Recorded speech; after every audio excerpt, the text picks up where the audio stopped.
तो आज हम कंपेयर करने वाले हैं होंडा की शाइन 125 BS6 और दूसरी हमारे पास है होंडा की ही SP 125 BS6। तो चलिए इन दोनों ही 125 सीसी वाली बाइक्स को कंपेयर करके जानते हैं कि आप अगर होंडा की 125 सीसी बाइक परचेस करना चाहते हैं तो आपके लिए इन दोनों में से कौन सी bike best value for money option provide करवा देती है। तो सबसे पहले अगर हम बात कर ले दोनों ही बाइक्स के लुक्स के बारे में, तो लुक्स के मामले में यहाँ पे ज्यादा कमेंट्स की जरूरत नहीं है, क्योंकि लुक्स आपके ऊपर डिपेंड करते हैं कि किसके आपको ज्यादा पसंद आते हैं। लेकिन अगर हम ओवरव्यू लेने जाए तो शाइन आपको एक sober and simple but stylish look provide कर देती है, साथ ही साथ एक दमदार और एक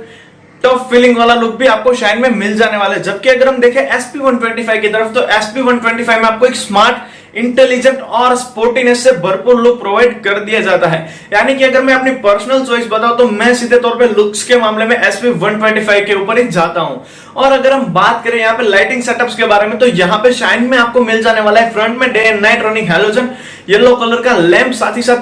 चारों इंडिकेटर और जो टेल लैंप है शाइन में वहां पे आपको बल्ब लाइट प्रोवाइड कर दी जाती है। जबकि अगर हम दूसरी तरफ देखें SP 125, तो SP 125 में आपको फ्रंट में एक बहुत ही smart and stylish white colour का LED हेडलैम्प प्रोवाइड कर दिया जाता है with day and night running system. साथ ही साथ जो इसका टेल लैंप है वहां पे भी आपको LED लैंप प्रोवाइड कर दिया जाता है SP 125 में। जबकि इसके चारों इंडिकेटर है वो तो वही पुराने शाइन वाले ही प्लेसमेंट है, यानी कि बल्ब में आपको मिलने वाले हैं। और अगर हम बात करें यहाँ पे इन दोनों ही बाइक के मेन फैक्टर्स के ऊपर, तो वो आ जाता है इंजन प्लेसमेंट्स। तो अगर हम बात करें इंजन के बारे में, तो यहाँ पे आपको शाइन में प्रोवाइड कर दिया जाता है air cool 4 stroke single cylinder 124 CC का इंजन, जो कि आपको 10.86 PS की पावर और 11 न्यूटन मीटर का टॉर्क निकाल के देने वाला है। और ये इंजन आपको FI टेक्नोलॉजी के साथ, यानी कि फ्यूल इंजेक्शन सिस्टम के साथ मिलने वाला है। और अगर हम दूसरी तरफ देखें SP 125 में, तो वहां पे आपको 4 stroke single cylinder air cooled engine मिलता तो है, लेकिन वो SI टेक्नोलॉजी के साथ आता है, यानी कि वो शाइन से थोड़ा ज्यादा साइलेंट इंजन आपको वहां पे प्रोवाइड कर दिया जाता है SP 125 में। हालांकि इसमें भी आपको वही शाइन वाला 124 सीसी का इंजन प्रोवाइड कर दिया जाता है, जो कि आपको 10.86 PS की पावर और 10.9 न्यूटन मीटर का टॉर्क निकाल के देगी। जी हाँ, आपने सही सुना, 10.9। यानी कि इन कंपेयर अगर हम ऑन पेपर कंपेयर करने जाए तो वहां पे थोड़ी ज्यादा पावरफुल बताई जाती है शाइन को इन कंपेयर टू SP 125। लेकिन जब ये दोनों ही बाइक्स ऑन रोड आमने सामने आती है तो दोनों ही बाइक्स में कांटे की टक्कर होती है और दोनों ही बाइक के पिकअप और टॉर्क के मामले में बिल्कुल ही सेम टू सेम ही आ जाती है। इसमें तो वो भाई साहब डिपेंड करता है कि बाइक चला कौन रहा है। और आ जाते हैं फीचर्स के ऊपर, तो फीचर्स यहाँ पे आपको कौन सी बाइक में ज्यादा ऑफर किए जाते हैं। तो अगर हम बात करें वहां पे शाइन 125 के बारे में, तो शाइन 125 में आपको एक एनालॉग स्पीडोमीटर प्रोवाइड कर दिया जाता है, साथ ही साथ होंडा इको टेक्नोलॉजी भी मिल जाती है और एक स्मार्ट इनहेंस टेक्नोलॉजी भी आपको शाइन में प्रोवाइड कर दी जाती है। जबकि अगर हम दूसरी तरफ देखें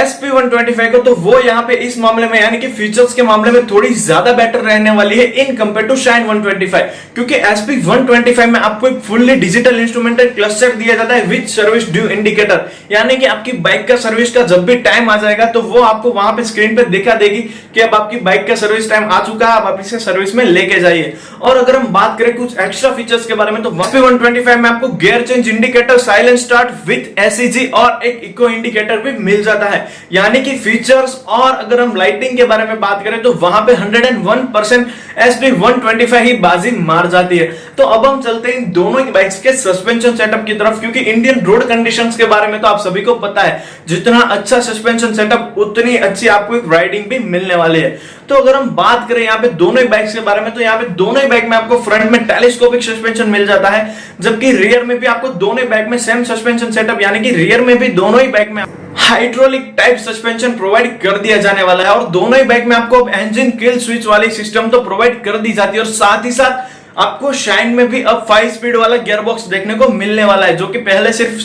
शाइन की SP आती थी वहां पे ही देखने को मिलता था, लेकिन अब दोनों ही बाइक में आपको 5 स्पीड गियर बॉक्स और इंजन किल स्विच दी जाती है। तो अगर हम बात करें यहाँ पे SP किन मामलों में बेटर है, तो अगर आप लेंथ और विड्थ में चौड़ी गाड़ी चाहते हैं तो आपके लिए बेटर रहने वाली है SP 125, जबकि आपको एक बेटर ग्राउंड क्लियरेंस वाली और बेटर हाइट वाली अगर बाइक चाहिए तो आपके लिए बेटर रहने वाली है शाइन 125। यानी कि ग्राउंड क्लियरेंस और हाइट के मामले में शाइन 125 बाजी मार जाती है, जबकि लेंथ और विड्थ के मामले में SP 125। और अगर हम बात करें वेट के बारे में, तो यहाँ पे in compare to Shine SP आपको 2 kg ज्यादा वेट्स के साथ मिलने वाली है। और साथ ही साथ दोनों ही बाइक में आपको सेम व्हील बेस ही प्रोवाइड करवा दिया जाता है, यानी कि व्हील बेस के मामले में कोई आपको ज्यादा डिफरेंस देखने को नहीं मिलने वाला। और अगर हम बात करें फाइनली इनके टायर साइजेस के बारे में, तो यहाँ पे दोनों ही बाइक में फ्रंट और रियर में 18:100 एस्पेक्ट रेशियो वाले 18 इंच के टायर्स प्रोवाइड कर दिए जाते हैं, यानी कि टायर साइज के बारे में भी दोनों ही बाइक सेम टू सेम आ जाती है। दोनों में भी आपको सेम टू सेम टाइप के टायर साइज देखने को मिलने वाले हैं, यानी कि रोड पे ग्रिपिंग के मामले में दोनों ही बाइक आपको अच्छी खासी परफॉर्मेंस निकाल के देने वाली है। और अब हम फाइनली बात कर लेते हैं इन दोनों ही बाइक्स के ब्रेकिंग के बारे में। तो दोनों में आपको सीबीएस यानी कि कॉम्बी ब्रेकिंग सिस्टम प्रोवाइड कर दी जाती है। हालांकि अगर हम बात करें शाइन के बारे में, तो शाइन में आपको एक drum brake plus drum brake वाला और disc brake plus drum brake वाला वेरिएंट अवेलेबल करवा दिया जाता है। जबकि अगर हम बात करें SP125 के बारे में, तो वहां पे भी यही सेम मामला हो जाता है कि वहां पे भी आपको दो ही वेरिएंट मिलते हैं। एक तो आता है ड्रम ब्रेक यानी कि ड्यूअल ड्रम ब्रेक वाला, और दूसरा आ जाता है डिस्क ब्रेक यानी कि फ्रंट में डिस्क ब्रेक और रियर ड्रम ब्रेक वाला। तो अगर हम इन दोनों बाइक की प्राइसिंग के बारे में बात करें, तो आप स्क्रीन पे देख पा रहे होंगे दोनों ही बाइक्स की प्राइसिंग के मामले में इन कंपेयर टू शाइन 125 SP125 थोड़ी ज्यादा महंगी रहने वाली है। और अगर हम जाए ओवरऑल कंक्लूजन के ऊपर, तो एक बात हमारे से निकल चुकी है, वो आती है माइलेज। तो अगर आप चाहते हैं माइलेज प्रेफरेंस बाइक की इन दोनों में से आपको ज्यादा कौन सी माइलेज निकाल के देगी, तो वहां पे नो डाउट आपके लिए शाइन थोड़ी ज्यादा बेटर रहने वाली है, क्योंकि शाइन में इन कंपेयर टू SP125 1 या 2 किलोमीटर पर लीटर की माइलेज आपको ज्यादा ही मिलने वाली है। और अगर आप ओवरऑल कंक्लूजन की तरफ जाए, तो यहाँ पे दोनों ही बाइक अपने एक दूसरे को नेक टू नेक टक्कर देते हैं, यानी कि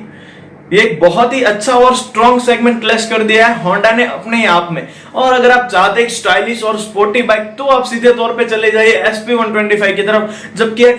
आप एक कम्यूटर सेगमेंट की एक नॉर्मल सी बाइक चाहते हैं, जहां पे आपको एक थोड़ी ज्यादा अपीलिंग और रोड प्रेजेंस वाली डिजाइन प्रोवाइड कर दी जाती है, तो आप सीधे तौर पे चले जाइए शाइन 125 के ऊपर। यानी कि एक मॉडर्न बाइक के लिए आपको जाना होगा SP125 को। और अगर आप एक कॉमन सी बाइक चाहते हैं जो कि पहले से ही चली आ रही है और ज्यादातर इंडियंस की फेवरेट है, तो आपको चले जाना चाहिए शाइन 125 की तरफ। तो बस दोस्तों, यही थी हमारी आज की कंपैरिजन वीडियो। आई होप कि आपको ये वीडियो पसंद आई हो, और अगर आपने ऐसे इंटरेस्टिंग और वीडियो देखनी है, तो हमें सब्सक्राइब करना ना भूलें।